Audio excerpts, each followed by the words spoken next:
better off all alone.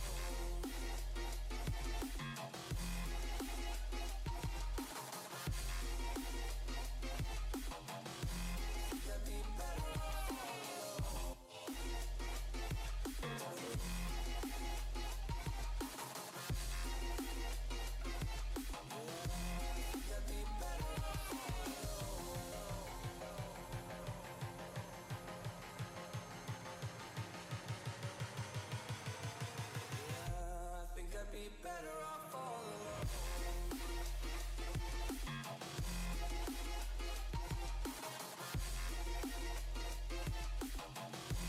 Could be better off all alone. Could be better off all alone.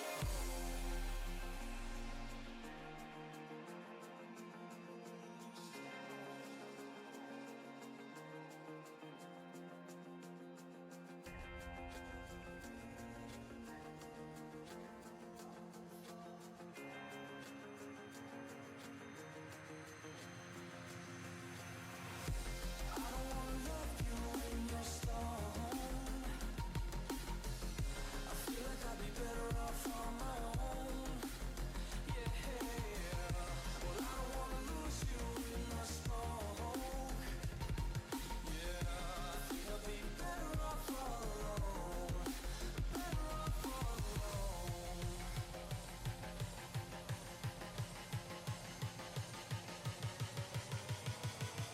Yeah, I think I'd be better off all alone.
You've been far away.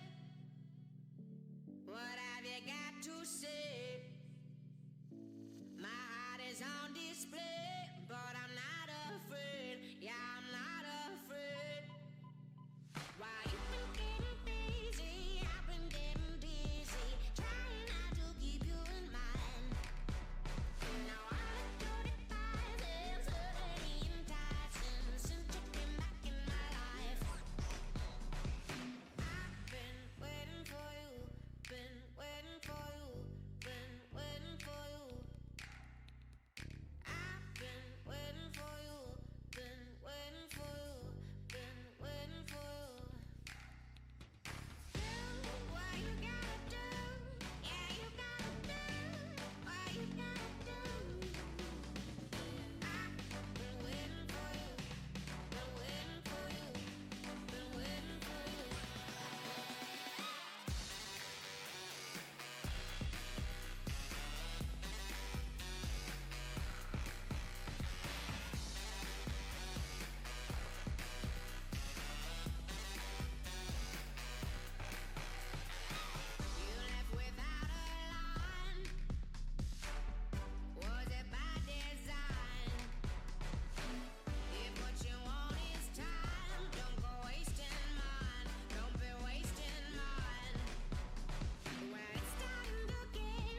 Online betting for every esports fan. Dota 2 and Hearthstone, CSGO and Overwatch, StarCraft 2, the choice is yours. Express bets for multiple matches or live bets on the game you are watching right now. Know your way around Dota 2? Make a prediction for picks and bans. Playing CSGO? Guess the number of rounds in a certain match. Daily quest for all participants and all the best choice of payment systems. More than 600,000 users have already made their bets on the spectacular matches since 2011. EGB.com. You know for sure who's gonna win.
Welcome back one more time to Shanghai. This is the Starladder I-League Invitational, and we are through to our last best-of-3 series of day one. Our two winners teams, Alliance and TNC, are facing off for a spot in Sunday's semifinal for a chance to earn the lion's share of the $100,000 prize pool. I'm here one more time with our panel. We've switched things up here for our last series of the day. We got a couple of guys doing double duty. Dakota, Cottle Guy Cox, who brought you our last series. Lemmy, you did the first series of the day, and my staple, my rock, Jack on the end, Korean barbecue to his friends.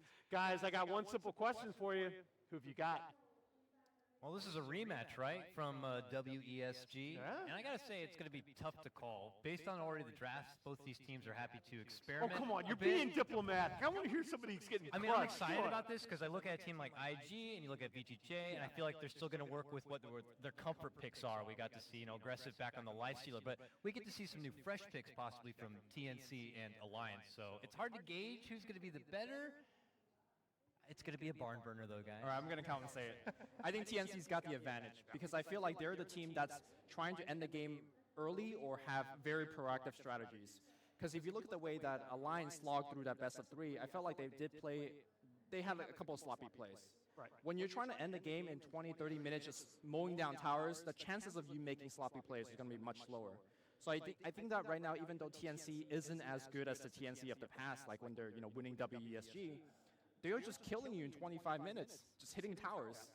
And when you take a team like that plays that incredibly fast pace and you add in a fresh strategic element with 1-4-37 and taking over the captain's reins, I think that makes them really dangerous. I think we're going to find out really early on whether that last game of that previous series, whether that was Alliance indeed taking it up to a new gear or whether they was just exploiting some of the greedier optimization from VGJ. Jack, what do you think about this last series? I mean, it's hard not to like TNC after what we've seen so far today. I will say this, though, against IG, a team that really seemed to be finding its footing, really seemed to in a rut in terms of their draft philosophy and hadn't really adapted that well.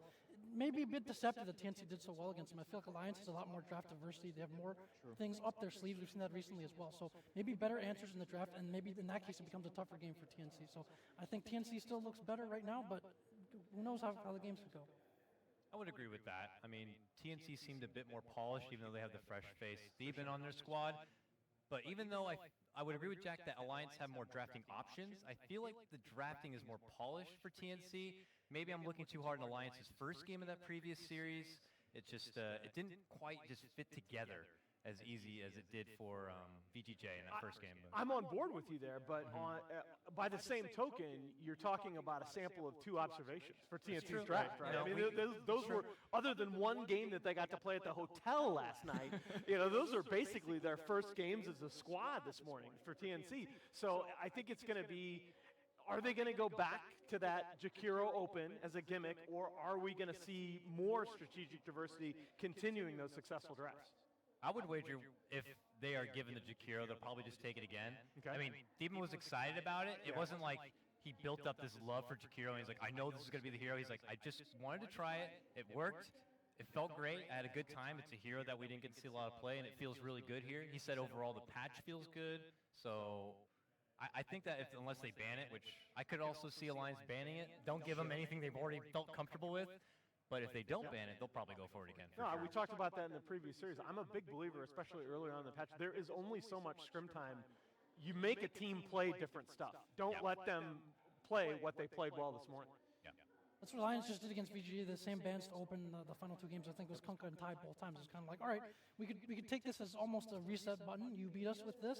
Try something else and play against us with it. So I could very well see Alliance removing Jakiro. We talked about the benefits of this hero as an early pick. Again, a lot of versatility. Could get a lot of different lanes, fill a lot of different shoes, counter some heroes, give you tower siege, combos well with AoE lineups potentially as well. Can work as a roamer as we saw in that first game. So this hero does a lot of different things right now. Yeah, as we go and see the TNC players here on stage, starting with their offlaner, Sam H, really keys their entire team into fights, also with Tim's, that strong roaming presence all over the map. And here's the new guy in the captain's chair. And what does it say about a team that they hadn't played with him before and they suddenly invited him to be their captain and drafter? I think that KDA might be a little bit off, but hey, maybe that's just for the first couple games. Maybe it's just, I mean, when Steven used to play Oracle, when Oracle was a thing, he was like master KS at that point well, too. yes. So It's hard to not KS as Oracle Yeah, because I you're just know. new game. Otherwise, you might be healing him. So. I don't remember him getting a crazy amount of kills on Jakiro, so we'll see. And we're about to wind up the TNC lineup with Raven here as our final 5th player, and he has been statistically a marvel. This guy he's in the top 5 overall KDA since TI5 in all of professional Dota, had that 33 kill game on Spectre at Kiev. That's the most kills ever at a Valve event in a single match. This guy, you give him a good start, he will put up numbers for you. Talking to Theben about this earlier, we've all had a chance to talk to him a little bit, but this is a very young and humble team. Reminds me in some ways of, I keep coming back to this point, but a little bit of Wings. They're a team without errors for the most part, open to many different ideas. The fact that they embrace a new captain to come in and kind of accept like his ideas and play according to what he thinks. If you have more established players, sometimes it's harder to do that. Everybody's got their own notions of the game. Maybe you have a bit of a reputation or something like that to protect that serves as a barrier. This happens in the Chinese scene sometimes, where people don't want to be criticized, don't want to open themselves up to that, and so you're going my way or not, especially if you're an established player. So for this team to be able to embrace that, and then for him to say, hey, they kind of just let me express my ideas and play that out. That's great for them that it's working out so far. Demon must also see that in those players too. I mean, to take this kind of a job offer, to travel overseas and join the ranks of TNC, he must know that these kids have huge potential and they just need a voice to kind of carry him forward. Well, and he saw what Demon Jimmy was able to do at the last TI. Yep. I mean, this is the same team. You talk about Wings, which I think is an apt analogy, but I think that I see a lot in common with the last year's TNC squad, where TNC was a squad that was IG Hanskin. Maybe. TNC was a squad that was knocking on the door in the SEA region for a very long time, had great individual play, but just were lacking that strategic element. I think He's coming for you. Look out. He is. I think one of the most common statement to say about C Dota is that they have very strong individual play, but never the voice or the captainship that the puppies or the PPDs from other regions. So I'm not sure if 1437 will be the one that's revolutionarizing C Dota, but I don't know. I think the team play in that region has improved just so much in the last 12 to 18 months. I really think that the Shanghai Major was such a huge turning point for them, where you had MVP and Fnatic both show up to that tournament very well coached, very well coordinated. The drafting all of a sudden just game in, game out made sense. Those C players have a lot of ridiculous raw potential. They're always so loud. Maybe they just can't hear their leader. Just screaming over each other a bit too much. But, even the potential that some of those C players have shown traveling over to the Western scene and join the ranks of, your secrets, maybe your new ones like Digital Chaos have suddenly become top contenders. These kids are really, really good. And they have a great hero pool, too. Raven's a beast. But Alliance, Yeah, let's talk about veterans, this. you Let's know? talk about this alliance lineup because you've got, of course, the veteran players. We talked about Loda and EGM, one of only 12, only 3 active to win 500 games together all time. Hanskin and Limp, of course, have a very long history together. Last year on Complexity, going back to the Han days, these guys all know each other in Unison Fun. They played together in NIP, so all 5 of these guys, they know each other's play styles really well, very comfortable together. It just, so far, it hasn't clicked for them. Maybe we get to see that in this tournament. I really like the way that they start drafting because one of the strengths I thought the O Alliance had was when they put EGM on those really greedy supports that transition into a core.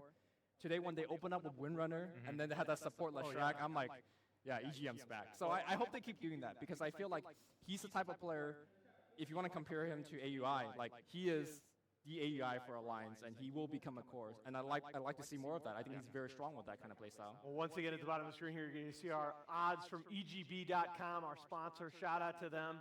A little bit more even here. We saw Alliance, kind of surprisingly, were the prohibitive underdog betting-wise in the last series. Coming into this one a little bit more even, although the bettors do like TNC, and I think that's probably right. You give them the slight edge. But again, it's down for me to whether Alliance has that next gear, whether they can perform at the level in that last Game 3. They definitely showed bits of that in the previous series. I think one of the big factors we saw was, even though I don't think the game worked out overall, but stuff like the Chen coming out, kind of pulling those and getting that early game aggression. Do you think that the Chen is just going to warrant an immediate ban coming out from TNC? I think you Chen Wisp. I think you don't mess with that. I mean, those 2 heroes, I think, suit Alliance's play style so well. There's the And Wisp. there's the Wisp. I'm at least half right. They didn't ban the Jakiro, guys. Yeah? So we'll see if they indeed go back to it again. I mean, I think and Demon what's just comfortable. slam picks Shakiro for sure. I do like. I gotta say, I like the Darkseer and the Troll bands though coming out of Alliance. I mean, the Sam H Darkseer, just such a key hero for TNC, and they are going to go Wisp Chen. I really wonder though. I'm still waiting to see. Not going to happen now. I was waiting to see the Sam H Axe, because that's his other hero besides Darkseer that I think is really strong. But after a Clockwork first pick, I think Axe is pretty dicey. Hey, you never know. The new There act we seems go. pretty ridiculous, but okay. We're going to get to see a Tim's Earth Spirit. I'm happy. Now, I love Earth Spirit, all right? Yes, I we gotta know. say, 7.06 is a nerf to Earth Spirit overall. Yeah, It I is. think you're I probably mean, people are like, oh, it's a freebie, you get the grip, but that's level 25. Even if you're having a decent support game, you're lucky to get you'll get your Ags usually around level 18, so you normally would get it much earlier. Maybe you change up the core a bit, and later on you get a refresher and actually take advantage of the multiple stones. I mean, not to like make a magnetize last forever, but having those extra utilities, sometimes you get into fight situations and you only have 1 stone, and you can't really make a lot out of it. So it could be a bit of a game changer, but I don't know. Overall, Earth Spirit has definitely fallen off with Monkey King kind of coming on the rise. It just seems like when Earth Spirit can't get a lot going in the early game, he has nowhere to go after that. He can't farm, and you just have to hope that when it becomes team fight time and magnetize, you can make a lot happen. But I feel like this is the patch where you want Earth Spirit back because the mid lane, if you just keep camping in that lane, suddenly you have a big lane disparity there, allowing your mid laner to pull ahead. And we've seen what Cuckoo could do when he has the edge.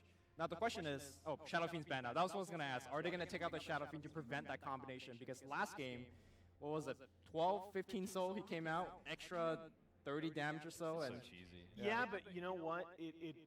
That is very true, but at the same time, you saw the level at which Unison Fan can play that Clockwork. And that Yep. 15-minute fight in the Radiant Jungle, essentially turning 1 kill into 3 for Alliance, it had such a huge effect on the momentum of that game. We are, by the way, going to get to see more than likely an EGM Rubik here. That's one of only a handful of player-hero combinations in the pro scene to post 100 wins on that hero alone. He is 104 and 51 on Rubik in his career. EGM has a long history of playing this hero and had stand-up performances, and maybe since then people have always been like, oh, the Kuro God Rubik and the FY God Rubik, but EGM is a super stable player, and he'll probably surprise a lot of people in this game. And I feel like, I'm glad you brought up the EGM statistic, because a lot of times Alliance would just pick up the Rubik, even though there aren't like amazing spells to steal. If you look at this game, I mean, a lot of Earth Spirit stuff, you don't really operate well unless you have a stone, which technically you could kick his stone around, but you gotta have some sick positioning for that. Rubik's probably not going to Yeah. bother. I mean, if you get Ice Path, that's great, but the way that Deben has been playing it, he's maxing Liquid Fire first, and then he's going back for most likely Dual Breath. Ice Path wasn't really taken up till he's like level 12, 13, 14, so it's going to be a while till Rubik has a very good spell to have access to. Get a good ganker, and Null Field's nice to have against both Jakiro and Earth Spirit. I know it's not the highest percentage, but it's a little bit of something that helps. I definitely like the bans coming out from TNC. I think Enchantress was absolutely the right ban there. Alliance has a very strong preference for running Clockwork in the 3 position, so you still do have another support pick open. Oh, dude, if he ever gets Macropire plus Clockwork Cogs, That's pretty scary. I mean, actually. Boboka gave him the... yeah, you saw that. You saw that combo with different teams earlier. His hero actually ends up through talents having very nice cast and attack range, and this is similar to their Game 1 draft philosophy. I wouldn't be too surprised to see some kind of double roam coming out from these heroes. Yes. We saw Jakiro use well the first time, and then Lycan, of course, giving them, like, he didn't skill Howl until very late in the first game. If he does go for that, gives them a bit more brawling potential. If not, obviously they have the towers and the mobility. And that was the weakness we saw of the Clockwork. I think IG used it in the first game against TNC as well. If you start to lack this kind of hard control that can pin someone down, a hero like Lycan with only Rubik and Clockwork right now, as any methods of control, can really just run around and wreak havoc. If this Dazzle wants to sit in the back line and be able to protect the core, you could have a Lycan up in his face very quickly. Yeah, the one thing I'd add to that, though, is that the double roam that you're talking about in that previous THD game, it was really enabled by the fact that they ran an aggro tri-lane and got off to a huge start top. And so those 2 heroes were free to move around the map. If Alliance can really focus, Dazzle is strong defensive laner. If Alliance can really focus on holding them down early in the laning phase, those 2 supports are going to have a lot less mobility. And then the other part of that was that Darkseer in that game was forced to jungle at minute 1. Then, the support didn't have to stay in the bottom lane, allowing the offensive tri-lane. I think Clockwork is going to warrant some attention on the bottom because the Cogs harassing the Lycan is going to be pretty annoying for Raven. Speaking of Darkseer, I bet TNC might consider grabbing one. Oh, they banned it, that's Yeah, right. yeah. Sorry. Oh, it would have been such a great Darkseer game. For Spirit and Lycan Wolves, of course, but yeah, it puts more extra tension on what they want to get for the off lane then to make up for that. Yeah, that's really got to be the key pick that TNC is looking at right now. Sam H, such a huge key to their success in terms of his initiation, and the Axe not the optimal hero here, so we're going to have to see what they go for him. Beastmaster for heavy push with the Lycan, Vision. It's not very much so his playstyle though. I'm more leaning towards the Axe. Oh, Bat Rider. Okay. There you go. You can now not miss when you're fireflying because you're a flying unit. Thanks, Ice Frog. Seems good. Which ironically, Jakiro will miss attacking uphill with Liquid Fire even though he's flapping his wings. Yeah, and particularly the Bat Rider is nice here because, of course, Alliance took the OD off the table for you, which the Banish is one of the classic Bat Rider counters. And they've already committed on the Alliance side their 2 supports, and both these are not the best against the Bat Rider. All right, this is an old Alliance staple. Yes, won step them into the I think Wayback this won them a Machine. TI at one point. Yes, it Chaos, did. man. Yes, it did. So I think this is actually going back to Jack's point that he made earlier. If you lack the control against Lycan, he will run circles around you and kill your supports in the back line. And CK is one of those heroes that could really impact on that like 1-2 seconds of disable, and he will just kill you, especially when you have the weave, when you have the heal bomb to back up those illusions. I could actually see Lycan just dying, especially when if he's in human form without the Howl bonus. Yeah, also a very underrated buff to that hero, the improvement of the cast point on Reality Rift. That was one of the spells that, you play CK and it's like half the game you hear half that sound effect because it's so easy to get fogged casting that spell. Oh, the little horse especially on, stun. the little half a day, right? And especially on Lycan when he's running away. But between the stun and the fact that that spell now has a better cast point, I think you're going to be more likely to get the illusions onto Lycan. What about the shortcomings of Chaos Knight, and are they still there? Mana, I remember mana, people, and mana. mana. A lot of people talk about how he doesn't really farm the best, and he usually has to play around his ulti a lot. Are those still, pretty relevant problems for him? I think the biggest worry right now is TNC. The biggest thing you have to worry about as Alliance is that TNC takes Medusa 5th and runs Cuckoo Medusa mid, which we've seen them do, because that can be a real problem for the CK illusions. Yeah, also with like the relative lack of damage coming out from your supports and rotational ability, if you do run something like a Medusa, which might go a little bit against their game plan, be very difficult to harass, I think, for Alliance. So Lina kind of shores that up a little bit, gives them some tempo, but I think it would be an issue if they're looking to run a bit of a greedier core in this mid. Yeah, I still think that they have it because of all the team fight that they have, the team fight abilities that they have behind the Jakiro and the Earth Spirit, with the Bat Rider laying down the Firefly. I think you have enough to put enough damage to put down in the mid game under a Stone Gaze that you can get away with Medusa still being reasonable tempo wise. I want to see a Razor, dude. I know this is like probably a really bold call, but Razor's getting secret lovin'. He's a great mid lane dominator. There's gonna be only so many options left to take on the Lina. TA, Okay, TA, though. all right, Great all right. option. Physical burst. All right, all right. It's probably a little bit more stable. Cuckoo hugely confident in that hero, and you've seen a lot of games where that TA, even if Lena's ahead, the TA can still just blow her up in the mid game. All right, guys. Game 1, last series of the day here. This is for a spot in the semifinals. Who have you got? Start with Jack. Until I see otherwise, I still like TNC's current form right now, so I'm gonna go with TNC for game 1. I'm going to go Alliance. I feel like TNC always pushes with that Jakiro.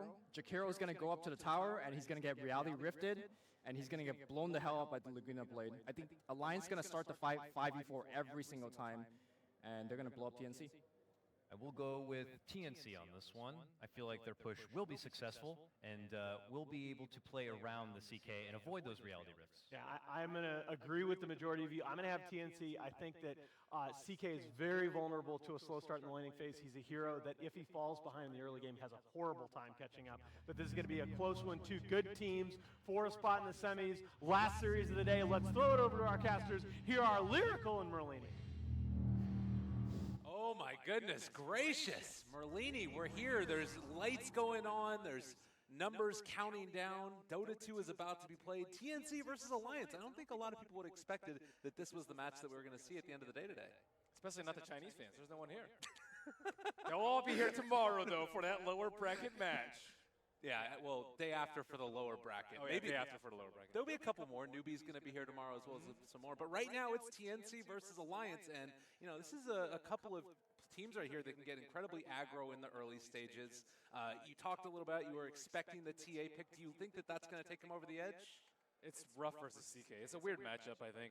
Okay. Because you can't really kill the CK illusions. You're not particularly good at dealing with illusions. I think Bat Rider is probably the hardest hero to play in this game of all 10 heroes. Bat Rider has an insanely difficult job of just doing everything. You have to control so many heroes, and then you have to deal with Rubik Lift, you have to deal with like CK perhaps pulling you in to the fight too, but that's like their main initiator in the fight. Sam H. Sam H. What a guy. He's definitely been like the playmaker for this team. We've seen him play a lot of Nyx Assassin as well that make things work for him. You know, I was casting a lot of games with Ryu leading up to this, and he was talking about the matchup of Lina versus TA and just how in the mid game sometimes the TA can just find multiple kills on her and is sort of a strange pseudo counter just by being able to blow her up. I think TA is a pretty decent counter versus Lina. A medium counter. Not a hard counter, not a soft counter, somewhere in between. It's okay in lane, I would say. Not terribly great because of the Fiery Soul, but later game, you can't Yo's combo. It's just really difficult to get a lot of damage on the T. And also, Lina has really low armor, so you just die 1 or 2 hits. Well, here we are. Alliance heading through for a little bit of aggression into the jungle, potentially. And Tim's is here. He's actually on the low ground. If they end up walking back up this hill with the Tim's Earth Spirit, or maybe just go in for a little bit of a catch. Raven, is he going to get spotted here? They have telekinesis, lift back as well. They're going to steal the bounty rune, but now they end up getting caught as well. A lot of damage onto Raven. They might be able to bring him down. A couple more right clicks. Are they going to be able to be there in range? And, well, Raven's still running away. It does look like it's barely. Well, he gets the salve off. The stun comes out, and Loda draws first blood. EGM trying to get away as well. Cuckoo trying to run him down. He is going to get brought down as well, so train to kill. 1 for 1 so far, and now the roll comes out as well onto Handskin. All hell just breaking loose right before the horn. TNC finds 2 kills, but they still get first blood on Alliance. And they do get the bounty rune, so it wasn't the worst thing. Oh wait, actually Raven picked it up. Wow, that was bold. Oh, what a guy. Yeah, he ran in there, but he did get heal bombed by 3 heroes. Would you do that play, Lyrical? I mean, I always do that play, but I usually don't get the bounty rune. Yeah, that's pretty bold by him. At the same time, Limp was able to get a way better block off in the mid lane. So starting off the lane in a pretty good position, at least for now, Limp, and see how it can handle it. What do you think about this aggressive tri-lane that's going on for Alliance? It feels like, you know, Heal Bomb with all these heroes here, Reality Rift seems could be some danger for TNC. Rubik Dazzle is their bread and butter. And they always use that with pretty much any hero in the tri-lane. They like it with Naga Siren in particular, but CK kind of, I guess, more in style this patch because Naga Siren has been hit pretty darn hard. We also do see that there was that ward place down we talked about a little bit earlier. Maybe going to make things a little bit easier for this Lina in the laning stage. We'll see how that ends up working out as Sam H as well is just getting his farm there. It does leave the one-on-one matchup here of Batrider versus Clock as well. Cuckoo's very low. Oh my god. Ooh, a little bit of a scary moment there in the mid lane. Cuckoo able to walk away. He is still having himself kind of a rough time. 4-0 so far as they get another lift back on the Jakiro in the 2-second stun. This one might end up beating him down again. 14:37 trying to make the escape. There's one miss uphill and does barely manage to get himself away. Man, this Hal is so good at saving these heroes. Oh my goodness. But the amount of damage coming out from this lane is quite staggering. Lotus out of mana though, so they're safe for quite some time. But TNC is under pressure, way more so than their earlier series today. Cuckoo, he's just standing there waiting for Limp to try and throw one of those so you can throw the refraction up. He has no refraction up. Oh my goodness. What? Yep. What? He's skilled up the Dragon Slave. He didn't expect it, and he thought he could Fairy Fire in time, but he wasn't able to Fairy Fire. All right, well, I mean, these things happen throughout the course of a game. Certainly not what you would have wanted, and trying to go for the most min-max possible. Ends up getting punished pretty heavily there. Yeah, that's where the Shrine change is really big. Like, he would have just been able to go back and Shrine if it were in the last patch, but probably not too used to it. Like, the mid laners have to adapt and get more regions than they had to before. Tough one. Tim's coming in. He wanted to, I guess, contest for making a move towards the mid lane. They scouted out and they can't really do much. Loda just taunting away here at Theban. Make sure he knows who's boss in this lane. And another Light Strike Ray ends up connecting. Cuckoo does have the refraction starting to wear down and will be forced back again. Pops that salve. Yeah, Limp's owning him pretty badly. The Illusion Rune certainly helps. Probably one of the best runes that you can actually get on Lina at this phase in the game. Oh my god, EGM just gonna dive tower for this one, and this might end up being another kill. Cuckoo, Fairy Fires, trying to get away, does barely get the refraction off. But, I mean, he's just so far away from his bottle, he might have to go home. Or bait out. Tim's a little bit off the mark with the roll, but manages to find the kick, and Limp gets the Light Strike Ray, trying to walk away. There is still no Shrine here, but he might be able to bottle himself up to make the escape. They bring in 2 to ensure that Limp does not die, and they just find the kill onto Tim's as well. 3 kills early on. Limp is having a hell of a game. Man, he didn't even get the rune at 4 minutes. If the rune had spawned right there, like a region, oh my goodness, would the laning stage be rough for TNC. But they're going to have to rely on, I would say, a lot more ancient stacking for Cuckoo if they want him to get back in this game. I don't think they play very well with him this far behind, especially when Raven's getting pressured by the CK lane. So yeah, this is not so good for Cuckoo.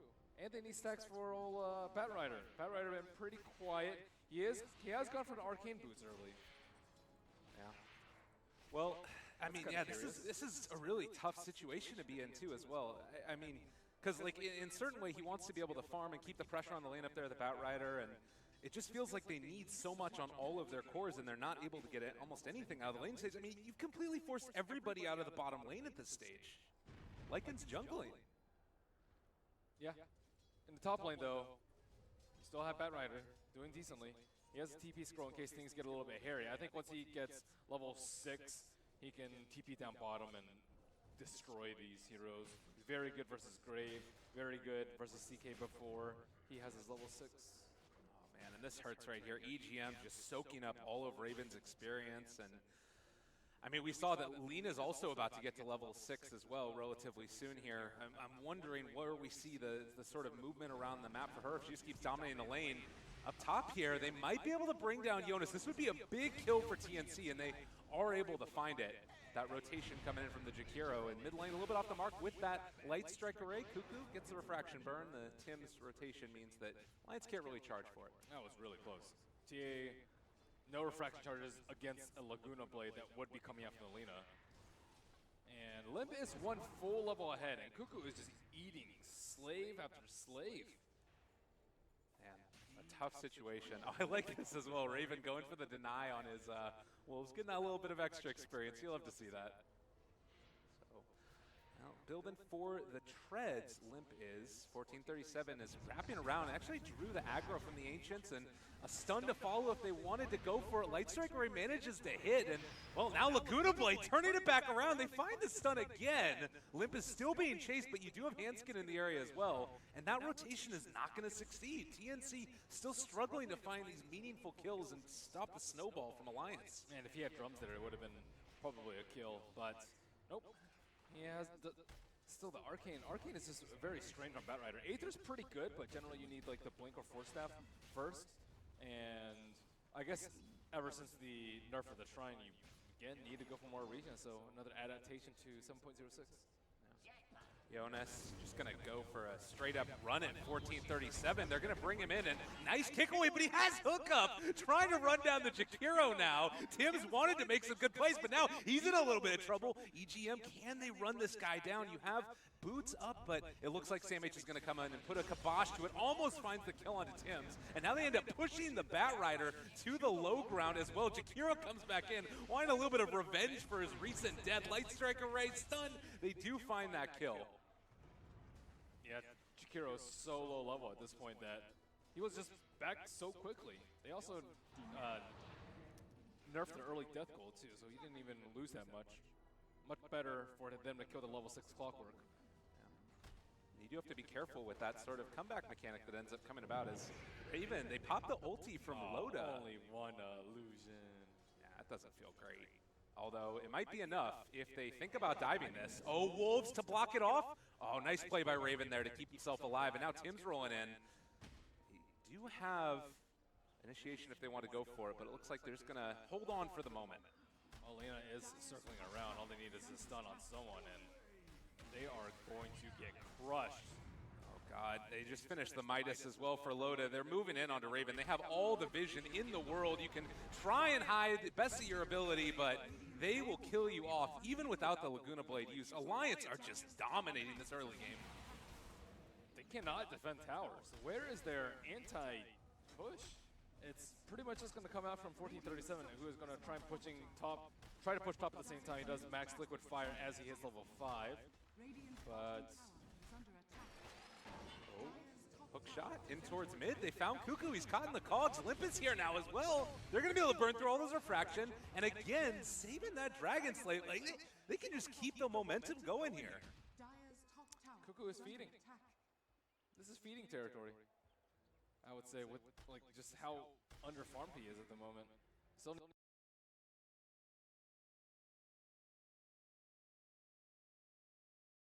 need more stacks. So what's the play at this point? Because your early game has not gone the way it wanted it to. 1437 is getting some split push moving, but it just feels like there's nowhere to farm, even though there's so many camps around the map. Nowhere is safe. You need to use the Wolves. You have the Wolves and the TA traps to scout out, but yeah, this could be the way to make it turn back around now. They have found Loda. This is going to be a big old kill going their way. Tims ends up picking it up, and now they're rolling Boulder forward. Not going to be able to break that TP as Dazzle does get away. Yeah, they can just go for pickoffs like this with the Batrider. Batrider does not have Blink. He went for the drums first, but he's still going to be able to do a lot of work without it. And then play safely around the TA traps, so you force them to smoke to gank your neutrals or ancients or whatever, and then you have the Lycan to scout out with the Wolves. Oh, no. But they're not scouting out. Yeah, he ended up getting caught here, and, well, there's the rolling boulder. I don't know if it's going to be enough EGM. They get the lift back. Battery Assault is still there. Can they find enough damage in time? It doesn't look like it.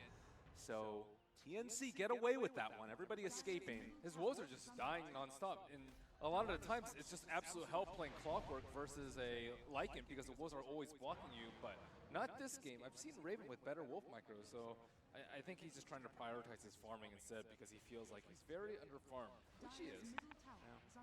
Well, and you do have like this Lina and the CK that are very far ahead. Though, like you mentioned, the Batrider's still getting a good amount, and Cuckoo is sort of catching up in spite of all those deaths, at least a little bit. When does this start to turn around? Are there any like big level 6s that you feel like change the dynamic? They play better. They just need to play better. Scout better. Okay. Scouting is super important here. If they don't scout with the Wolves, they're just going to constantly get jumped through like CK, like one stun and you're dead. You don't have any really good saves. I guess Earth Spirit Boulder Smash is like okay. You don't have a Grave, you don't have defensive disruption, you don't have Astral, you don't have anything like that. So you just need to avoid getting caught initially by the stun. You can't have 2 or 3 people getting hooked by the hook shot. Ideally, Clockwork doesn't even get the hook shot off at all. It gets blocked by someone, but like all these maneuvers by Jonas and Fan is just destroying them. Yeah, and they have found Cuckoo again. He has that refraction up, so we'll be fine for the moment. The stun goes down to Sam H, but it looks like Alliance now do need to back out. They can't really take the fight underneath the tier 2 towers, all that bonus armor and such. And a little bit closer to Shrine. They don't know when it's going to be up. It is up in 15 seconds time, but you just don't want to take that risk. Okay, so we're seeing, you know, also some ancient stacks were going on there as well for the Radiant. You can see as well now Cuckoo is going to start to burn through these and I'm sort of seeing a path to victory for them again, or at least back into this game a little bit. But it looks like Alliance, they just want to keep the pressure on, and they go immediately here at 14:37. He's caught out. They have the jump as well. Sam H is going to be pulled back into those cogs as the chase is going to commence. Can they find any kills here? Macropire down. Jonas is going to end up being underneath this. He does get graved as they walk away. Tim's looking for an opening. Might be able to find it. Rolling boulder forward. Doesn't quite manage to get to the high ground. And Alliance might just get out of this. EGM does die to Cuckoo. But again, maybe wanted a little bit more out of that. They didn't have any follow-up. It was a little bit far. It wasn't that long of a hook shot, but none of the heroes wanted to stay that close to the tower, especially against a Bat Rider. Like, you want to turn around, your turn rate's all screwed up. And TNC playing very well as a ball right now.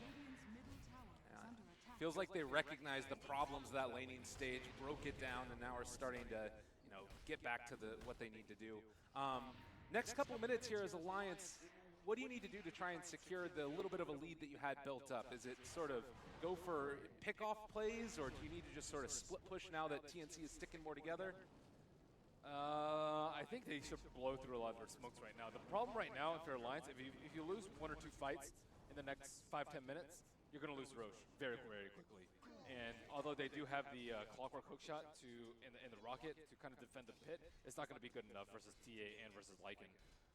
There is no armlet and no lifesteal coming out from Lycan, so Roshan not going to be that big of a deal, but I still think they just have to always worry about it, and that's the easy ticket back to TNC's game. So blow through all your smokes, get a little bit more map control, and kind of place yourself forward into this position so that TNC can't just do Roche or take a fight around there and win it. Well, and you talked about scouting with Wolves. You can see now that Clockwork is going to be hounded by 2 of them right all around him. It does look like there's going to be a tower taken down by 14:37. Kind of a freebie in the mid lane there. That is not a tower you want to get.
Welcome back. A quick little break there after game number 1, which was a relatively short affair. 25 minutes it took for VP to take down Empire in game number 1, but we've got a full best of 3 for you, so into game number 2 we go. Heading into the draft, we see a wonderful little ball of light is picked. Io, first pick there for Verse Pro. Trent. Uh-oh. It's been a while since we've seen a VP Io. Lil isn't one of his best heroes. They tend to ban this thing out against VP. Most people do. Yeah. And here she is. Now, they did lose that one game against Pro Dota with an IO, which was a little surprising. That was with the Bristleback and the Wraith King, so we'll see if we do get the IO Bristle again, see if they want to go for the IO Tiny. I heard there might have been a loaded Tiny. I think they lost that game, though, over at Star Ladder. And for now, they already get one of the common and more iconic heroes up against the IO, the Enigma, that black hole for the IO +1, but quick gaming from VP, the Beastmaster. Love this hero, one of my favorites. Got some buffs. Let's go. It's good. All I need is Ice Frog to save Wind Ranger, please. She's almost there. They ended up losing that game after being a little bit complacent at the end, but it was the first 20, 30, God. the first 20, 30 minutes or something was an entire I stomp. forgot that was that game. Yeah. That was a win. I forgot they didn't lose. No, that was like, yeah, that was a VP win. There's no way they should have lost the game. No, exactly. I am 100% with you on that. That was, in my head, that was a VP win. It was just sort of triggered in my head. Hang on a second. They had Io Bristle, but they didn't win that game. They actually ended up losing it. But yeah, Enigma very good against Io because you can catch the pair as they relocate in, stop them relocating out with Malefice and all that. Very good at pushing as well and shoving out lanes with Eidolons. But Beastmaster kind of counters out a lot of what Enigma brings to you. Wild Axes clear Eidolons, Roar is good against Black Hole. He is pretty much a one-to-one direct counter against. It's kind of cool how this is a same idea. It's a steroid opener where last game we had this Juggernaut and that was yesterday, where we had this Troll Warlord and the Magnus, because this whole idea of just like, yes, one gets you power, one gives you battle trance, and now we have one giving you tether, and then we have one giving you the inner beast aura. So Vision in itself is also kind of a steroid too, just in like how it enables your heroes in a different kind of way. But you know, if you're ghost sticking last game and there's someone with hawks flying around, it might have made his life a lot easier. Yeah, to actually find anyone to jump onto. It does offer you a lot. Sniper taken out. Sven, of course, Team Empire don't want that stacking bastard. Getting all the gold. And with an Io paired up with him as well would be pretty nasty. Io probably one of the stacked kings in this game because you float between lanes so often you find yourself in position to actually, you know, hit creeps and drag them out and build them up. I played Sven earlier today, you know, Trent. Oh, did you? He's fun now. Yeah, I had a lot of fun. I got dual laned by an Axe and a Sand King. Oh, that's not fun. And I had Avenge support. So I died once. So you lost. I died once and I was like, right, fuck it, I'm going into the jungle. And by 36 minutes, I had like 400 CS. And I was stacked, right? And we were winning the game. I was like 14-1. My win range in mid was, you know, 12-2 or something. And then my Venge just refused to cast spells, and my Wind Ranger refused to team fight. Oh, so you did lose. So we took one lane of Rax, and then we lost against the Medusa and an Invoker. Which was very sad. I ended the game 14-2, you know? Hey, FN ended without dying last game. That's true. So sometimes you play your heart out and you think it's an auto win, but unlosable games are sometimes losable in this game. As Team Empire go with the Disruptor now, again, another hero very good against the IO, with a glimpse back onto him or the target that he brings in, as well as Static Storm comboing up nicely with Enigma's Black Hole. He's actually very good King against... of Mr. Cat, dude. Very good against Beastmaster in lane as well. You can lightning... Thunder... Oh my god, Thunderstrike? Yeah. I was going through like all of the Thunder and Lightning skills, like Lightning Storm, Thunder Lightning Strike Storm thing? It's like, yep, Thunderstrike. That's the one. Put it on boars, you right click nicely, you can put it on the Beastmaster because he doesn't have that much base regen. Shove him out of lane and force him to jungle.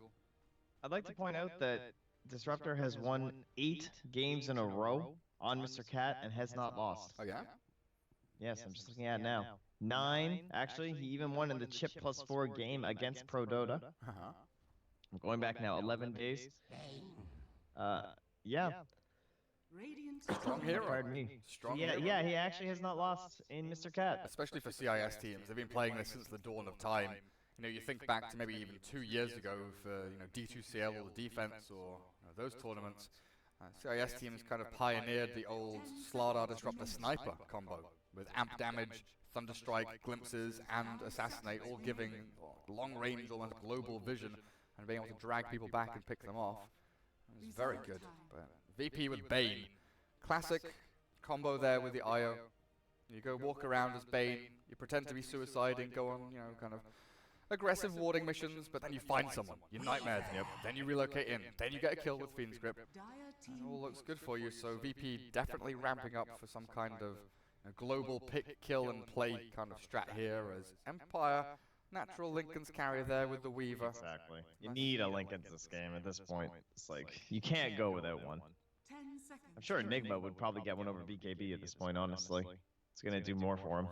Yeah, Midas into Lincoln's. Let's see it. Jeez. So, do we dare go for the Tiny? That's certainly the big thing in mind. I don't know. I don't know if Tiny's that good. Like, Troll Warlord, I think, is still pretty fine. Could still even be like some Terrorblade kind of strats if they feel like they're picking these heroes to like get items, and then they're good against IO strats, whereas now they could just kind of flip the table and be like, yeah, this isn't a typical IO. Yeah, we're just going to run at you. So here's the Dragon Knight again, and I don't think this Weaver's going to be ready in time. It's going to look just like last time with the Slark.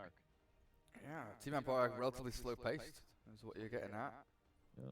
I mean, even Enigma, you know, the builds we've been seeing recently from Enigma don't actually kind of turn him into a hero until maybe 25 minutes in when he has Arcane's Midas Mech, and then maybe a Force Staff or a Blink with a BKB to follow after that if you win a good team fight.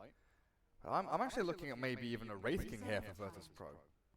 Try it again? Try it again. Another tanky hero, good with the IO, you run forward, you slap people down. What else is a Ramses hero, though? Bring back the Husker. Oh, a Ramses Beastmaster. That would be the ultimate play. If they gave him that safe lane with the Bane, what would they pick then? Like an Abaddon or something? And run it off lane? I think you're getting a bit silly here now, Trent. Hey man, it's the Ramses Beastmaster. I want it back. It was so good. The dude was the king.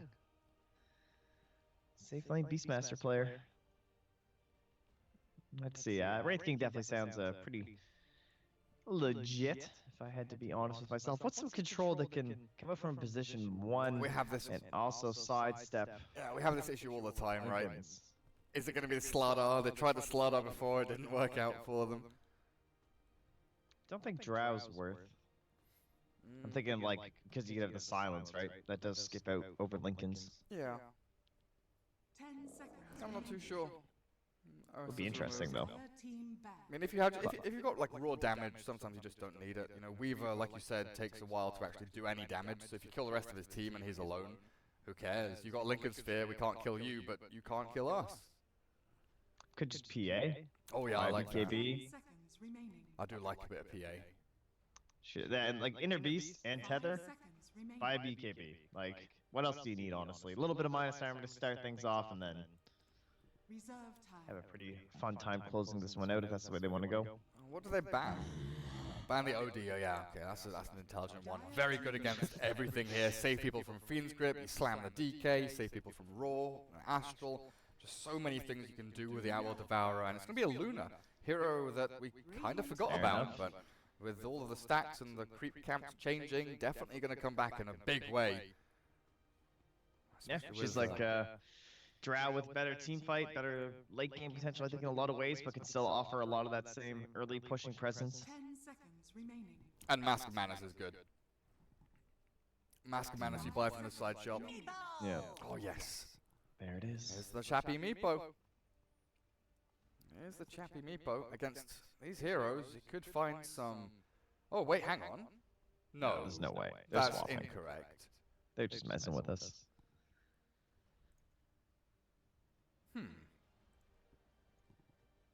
Okay. Definitely a disaster. But yeah, with the Mask of Manus on Luna, so good, especially for the late game when you can disassemble it and turn it into Satanic Butterfly.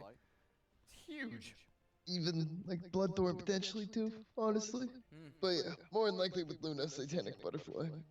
It's nice on those other heroes that can go for like Bloodthorns and Echo Sabers though. Just overall, such a nice buff to the item. DK's default body looks so weird. He just looks so funny. I don't know what it is. Like something about his armor just looks like fake. He looks like a cosplayer. It's the silver armor texture underneath. Looks like fish scales. Like it doesn't look like look like scale mail. It doesn't look like metal armor. It's that kind of weird reflection on it. Makes it look a little bit weird. Look at him now, yeah. Better. Yeah, he got an upgrade. He looks sick there. Look at the Bane. Bane looks incredible as well. Some nice textures. Looks like he's got a very high thread count on that Bane. Thread count. Yeah, like a pair of sheets. Poly Doesn't it look count. like fabric that he has? Poly count. No, thread count, like sheets. Oh, you're talking about his clothes. I'm literally talking about like sheets. If you look at him, it looks like he's got like cloth draping all over him because like the lines. Okay. Yeah, get at me. What thread count are your sheets at home? I don't know. Okay. Be lying if I said I did. Are they made of Egyptian cotton? Probably. I swear that's all I heard for like a good year or so, was just people talking about Egyptian cotton thread count sheets. You live a very exciting life, Gareth. I mean, my Facebook is full of people Gonna getting run married away? and having babies, Being adults. Ugh. Thank goodness there's Dota. Esport games. So, ladies, Miposhka, you've got a deep observer board there. Does that block the camp as well? It looks like it does. So no pulling for Solo up on the top lane. Ramses Luna's going to have to deal with that as well. Solo Bane, and it will be the Lil Io. Iron Talon first, clearing through all the little trees so he can stack and get himself some golden experience. Keep calling for it. No one's been doing it lately. Finally. Like, let's go. It's like the 4th IO game I've cast this patch or something. And First I time? see it, yes. Yeah. Yeah. I've not seen it since Pylai died back a while ago now. Well, that must have been the Kiev qualifiers actually, last time I saw it. Yeah, I think there were a couple teams doing it then too. Well, yeah, Pasha bot lane, Beastmaster against both the Disruptor and the Weaver. It's going to be a little bit difficult for him. But he's got himself a stout shield, hoping to last out any kind of harassment in lane. Solo scouted by Miposhka. No observer order was placed though by him. He's actually obsed up the mid lane. And I'm assuming they're holding on to one. Yeah, they're holding on to one on Solo as well. He's walking all the way back to ward up to try and dodge the movement of Miposhka. But Ogre is going to scout the return of Solo. Oh, or is he? He's got to see him now, right? He's coming in from the back. Solo, he'll wrap around in onto Miposhka, but already Eidolon's going to work here. Deny one creep, get into the face of Ramses on the Luna. Comes in to harass back the Ogre. But I think the Radiant offlane is going to be much stronger than the Dire offlane by far. Yep, for sure.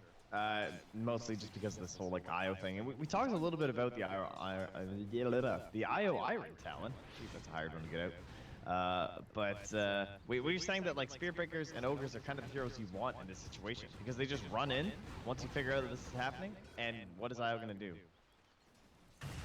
Like, he will have no options. He goes back to Fountain, runs and hides. He did miss out on a stack on the Ancients, but he managed to stack his 2 camps perfectly fine. Unfortunately, Mud Golem's not really the guys that you want to be battling with the magical damage of the orbs. A little bit annoying, but nevertheless, he'll get himself to level 2 in a short amount of time. Battle of the Bounty Rune up the top spot as well as Miposhka and Solo.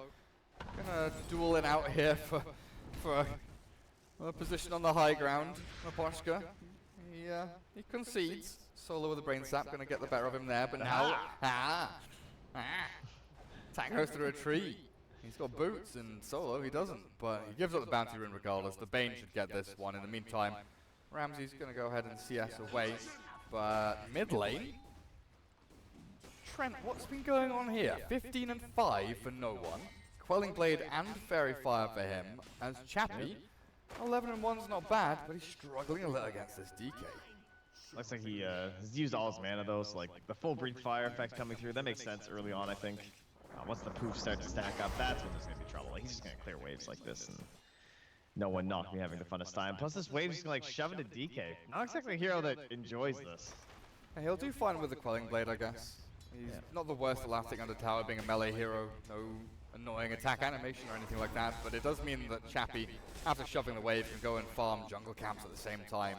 No stacks just yet, but he'll be able to make some for himself in a little bit. Bottom lane, Pasha gets in onto King R with the Thunderstrike on him. He's taking a lot of damage, and they're moving the Weaver forward.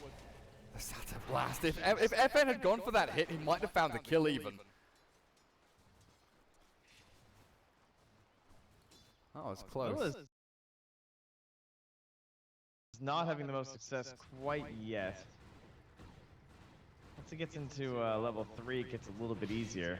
But for now, still just kind of stuck. Level 1.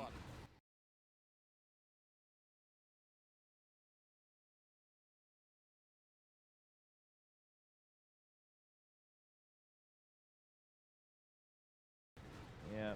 Listen, it's like against the Sata Tormentor, and like you're meant to be able to get it from the medium camp, right? You're level 2, and then get level 3 from a large camp. But I feel like he's stacked too much.